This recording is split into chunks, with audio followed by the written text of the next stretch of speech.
Hello students, welcome back to my YouTube channel જેલિપ સર્સ maths mania. આની પહેલાના વિડિયો લેક્ચરમાં આપણે ચેપ્ટર 7 કમ્પ્લીટ કર્યું છે અને આજે આપણે સ્ટાર્ટ કરીશું ચેપ્ટર 4 દ્વિઘાત સમીકરણ. ચેપ્ટર 4 દ્વિઘાત સમીકરણ. દ્વિઘાત સમીકરણ વિશે મેં તમને બહુપદીમાં સમજાવ્યું હતું અને અહીંયા આપણે ફરીથી સમજીશું કે દ્વિઘાત સમીકરણ કોને કહેવાય. તો નામ ઉપરથી જ ખબર પડે આપણને કે જેની મોટામાં મોટી ઘાત કેટલી હોય, જે સમીકરણની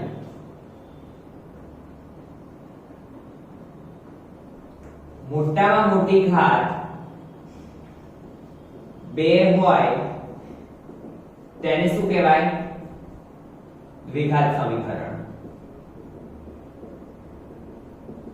ખબર પડી? જે સમીકરણમાં સૌથી મોટામાં મોટી ઘાત કેટલી હોય 2 એને શું કહેવાય? દ્વિઘાત સમીકરણ. જેમ કે આપણને અહીંયા કોઈ સમીકરણ આવું આપ્યું હોય 2x 5 = 0, તો આ દ્વિઘાત સમીકરણ કહેવાય? ના કહેવાય. કેમ? કેમ કે અહીંયા મોટામાં મોટી ઘાત કેટલી છે? 1, એટલે આ ચાલે નહીં. આની જગ્યાએ આવું આપ્યું હોય 3x³ + 4x² + 5x + 3 = 0. અહીંયા બે ઘાત છે પણ મોટી ઘાત કઈ છે? 3. તો આને પણ દ્વિઘાત સમીકરણ કહેવાય નહીં. દ્વિઘાત સમીકરણ કેવું હોવું જોઈએ? તો જુઓ, મોટામાં મોટી ઘાત કેટલી હતી આપણે? 2. તો 4x² + 5x + 3 = 0. તો અહીંયા મોટામાં મોટી ઘાત કેટલી છે? 2. તો આને શું કહેવાય? દ્વિઘાત સમીકરણ. ખબર પડી? તો દ્વિઘાત સમીકરણનું પ્રમાણિત સ્વરૂપ કયું છે? તો ax² + bx + c. આ ફોર્મમાં આપણું સમીકરણ હોવું જોઈએ, જ્યાં a is not equal to 0. ખાસ આ કન્ડિશન જોવાની છે કે a ક્યારે અહીંયા 0 હોવું જોઈએ નહીં. કેમ કે જો a 0 હોય તો શું થશે? 0 * x², તો આ 0, એટલે 0 + bx + c. તો અગેન આ શું થઈ જાય? સુરેખ સમીકરણ. બરાબર? દ્વિઘાત સમીકરણ થાય નહીં. તો ખાસ તમારે આ યાદ રાખવાનું છે કે દ્વિઘાત સમીકરણનું પ્રમાણિત સ્વરૂપ કયું છે? ax² + bx + c. હવે સ્ટાર્ટ કરીએ આપણે સ્વાધ્યાય 4.1. બહુ જ ઈઝી એક્સરસાઇઝ છે, ધ્યાન આપજો.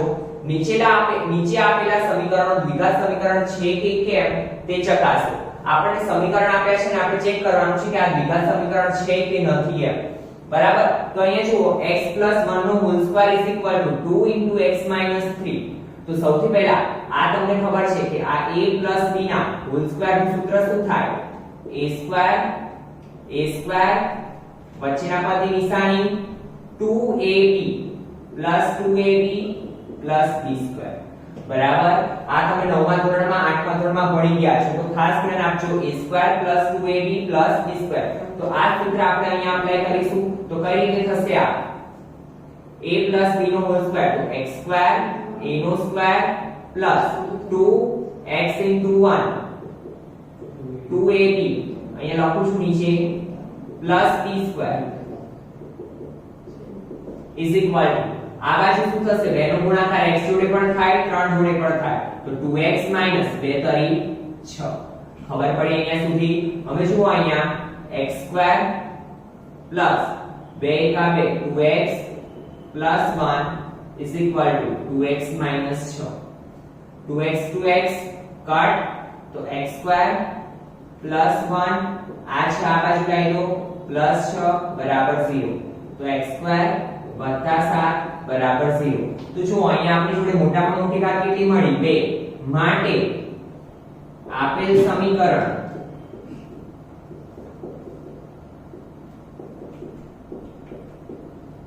દ્વિઘાત સમીકરણ છે. ખબર પડી? કેમ કે અહીંયા મોટામાં મોટી ઘાત કેટલી છે? 2. માટે આપેલ સમીકરણ દ્વિઘાત સમીકરણ છે. એના પછી જુઓ, x - 3 × 2x + 1 = x × x + 5. તો શું કરીશું? આનું સાદુરૂપ કઈ રીતે આપીશું? x નો ગુણાકાર 2x જોડે પણ થાય, 1 જોડે પણ થાય. 3 નો ગુણાકાર 2x જોડે પણ થાય, 1 જોડે પણ થાય. તો x × 2x 2x² + x 3 × 2 6x 3 × 3. x નો ગુણાકાર x જોડે x² પ્લસ x નો ગુણાકાર 5 જોડે 5x. બરાબર? આ બંનેને આ સાઈડ લઈ લો, તો 2x² - x². હવે અહીંયા જુઓ, પ્લસ માઈનસ માઈનસ નિશાની કોની આવે? મોટી સંખ્યાની. તો 6x માંથી 1 જાય તો -5x -3 બરાબર. આ 5x ને આ બાજુ લઈ લઈએ તો -5x = 0. x² તો પહેલા જ આપણે લઈ લીધા આ બાજુ. 2x² માંથી x² જાય તો x² minus minus -5x -5x 10x -3 બરાબર 0. અહીંયા મોટામાં મોટી ઘાત કેટલી છે 2 માટે આપેલ સમીકરણ દ્વિઘાત સમીકરણ છે. ખબર પડી? માટે આપેલ સમીકરણ દ્વિઘાત સમીકરણ છે. x2 2x -2 * 3 - x. અહીંયા જુઓ x2 2x અહીંયા તો as it is રહેશે. -2 નો ગુણાકાર 3 જોડે પણ થાય, x જોડે પણ થાય, પ્લસ માઈનસ માઈનસ 2 તરી 6 માઈનસ માઈનસ પ્લસ 2x. બંનેના આ સાઈડ લઈ લો x2 2x. આ 2x આ બાજુ આવે તો પ્લસ ના માઈનસ, આ માઈનસ 6 આ બાજુ આવે તો પ્લસ 6 0. તો x2 minus minus plus -4x plus 6 0. અહીંયા પણ મોટી ઘાત કેટલી છે 2 માટે આપેલ સમીકરણ દ્વિઘાત સમીકરણ છે. એના પછી જુઓ પાંચમો દાખલો. વચ્ચેના જે દાખલા બાકી છે તમારે જાતે પ્રેક્ટિસ કરવાની છે અને ના ફાવે તો તમે કમેન્ટ સેક્શનમાં લખી શકો છો. 2x નો ગુણાકાર x જોડે 3 જોડે, 1 નો ગુણાકાર x જોડે 3 જોડે, તો 2x * x 2x2 plus minus minus 2 તરી 6x plus minus minus -x minus minus plus 3. એવી જ રીતે અહીંયા x નો ગુણાકાર x જોડે 1 જોડે, તો x2 plus minus -x plus 5x plus minus -5. હવે જુઓ આ બધાને આ સાઈડ લઈ લો. પહેલા -x કટ સામ સામે જે સરખું હોય શું થઈ જાય કટ થઈ જાય. તો અહીંયા જુઓ 2x2 આ x2 આ બાજુ લઈ લો -x2 -6x આ 5x આ બાજુ લઈ લો -5x પ્લસ 3 પ્લસ 5 બરાબર 0.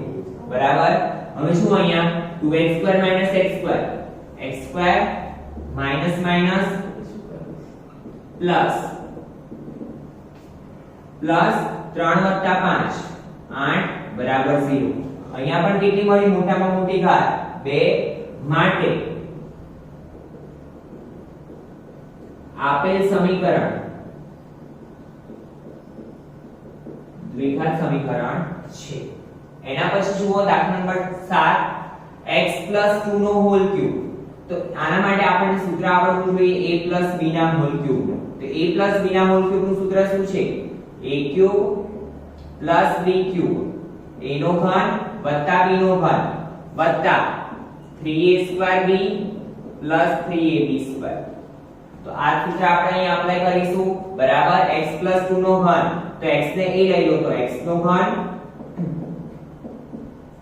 વત્તા 2 નો ઘન વત્તા 3 a² એટલે x નો વર્ગ b 2 પ્લસ 3 a એટલે x b² એટલે 2 નો વર્ગ. બરાબર.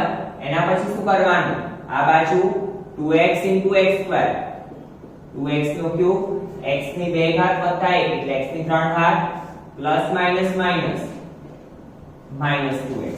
બરાબર. હવે જુઓ અહીંયા x નો ઘન વત્તા 2 નો ઘન 8 3 * 2 6x² પ્લસ 3 2 નો વર્ગ 4 તો 3 * 6 12x બરાબર 2x³ - 2x. આ બંનેને આ સાઈડ લઈ લો તો x³ - 2x³ plus 6x² plus 12x plus આ -2x આ બાજુ આવે તો પ્લસ 2x પ્લસ આ 8 બચ્યા પ્લસ 8 = 0. બરાબર. તો અહીંયા જુઓ 2x³ માંથી x³ જાય તો -x³ બરાબર. આ એક સ્ટેપ નીચે લખું છું અહીંયા -x³ plus 6x² plus 12 + 2 14x plus 8 બરાબર 0. પણ અહીંયા જુઓ મોટામાં મોટી ઘાત કેટલી મળી આપણને 3 માટે આપેલ સમીકરણ દ્વિઘાત સમીકરણ નથી. ખબર પડી? કેમ કે અહીંયા મોટામાં મોટી ઘાત કેટલી છે 3 માટે આપેલ સમીકરણ દ્વિઘાત સમીકરણ નથી. હવે છેલ્લો દાખલો જુઓ. x નો ઘન એના માટે અહીંયા પહેલા જુઓ a b નો હોલ ક્યુબ, તો અહીંયા સેમ જ સૂત્ર આવશે. અહીંયા છે એવું જ, ખાલી ફરક કેટલો આવશે, a નો ઘન b નો ઘન plus 3a2b minus 3ab square. બીજું અને ચોથું પદ શું થઈ જશે અહીંયા માઈનસ, બાકીનું આખું સૂત્ર as it is રહેશે. બરાબર? તો અહીંયા જુઓ x નો ઘન -4x2 minus x plus 1 is equal to અહીંયા જુઓ a cube minus b cube, બે નો ઘન 8 plus 3a2 x નો વર્ગ b 2 plus minus 3 a b નો સ્ક્વેર minus 2 નો વર્ગ. બરાબર? તો અહીંયા જુઓ x ઘન -8 વત્તા 3 2 6x2 minus 2 નો વર્ગ શું થશે, minus 2 નો વર્ગ શું થાય 4 4 કરી 12x. બરાબર?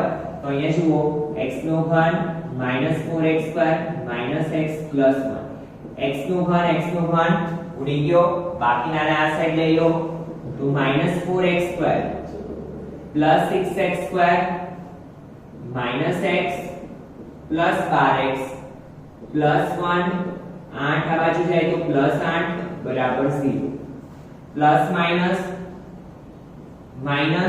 6x2 માંથી 4x2 જાય 2x2 12x માંથી x જાય પ્લસ 11x પ્લસ 8 વત્તા 1 9 is equal to 0. તો અહીંયા જુઓ મોટામાં મોટી ઘાત કેટલી છે 2 માટે આપેલ સમીકરણ દ્વિઘાત સમીકરણ છે. ખબર પડી?